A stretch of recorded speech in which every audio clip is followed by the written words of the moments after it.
Hello, I'm Andy Norman, founder of Antek Automation, and welcome to Quick Tips, the show where I take one real problem facing small businesses and give you something practical to do about it. Picture this.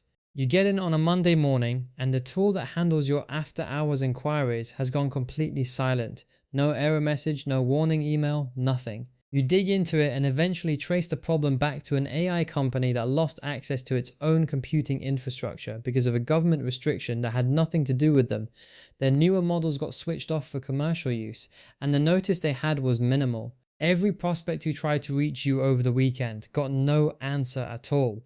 That is not a made-up scenario. That is broadly what happened when US government restrictions on chip access forced Anthropic, one of the better funded and better regarded names in AI development, to disable certain models for their commercial customers.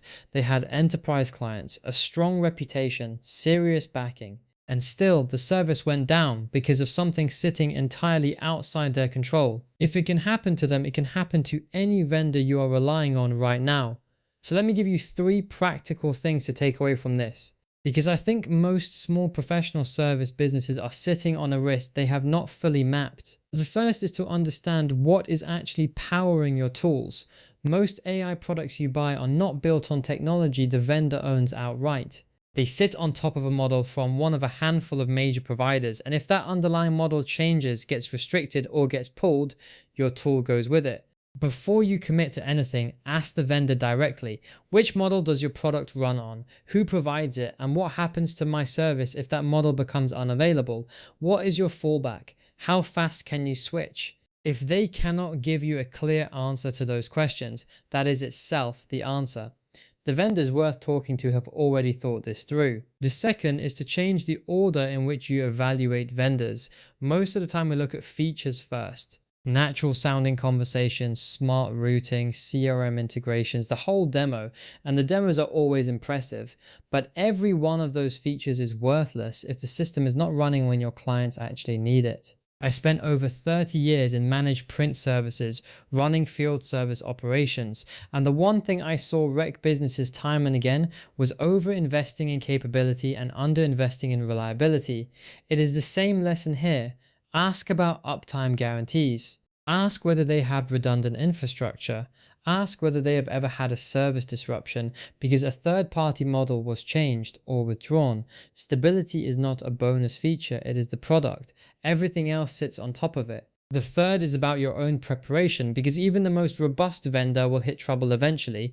If one of your key automated processes stopped working tonight, how quickly would you know, and what would you actually do next? Most small firms do not have a written answer to that. A one-page continuity note changes that.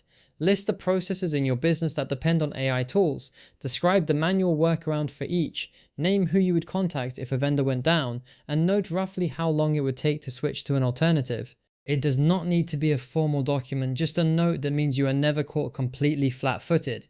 The firms that weather these situations fastest are not the ones with the most sophisticated setup.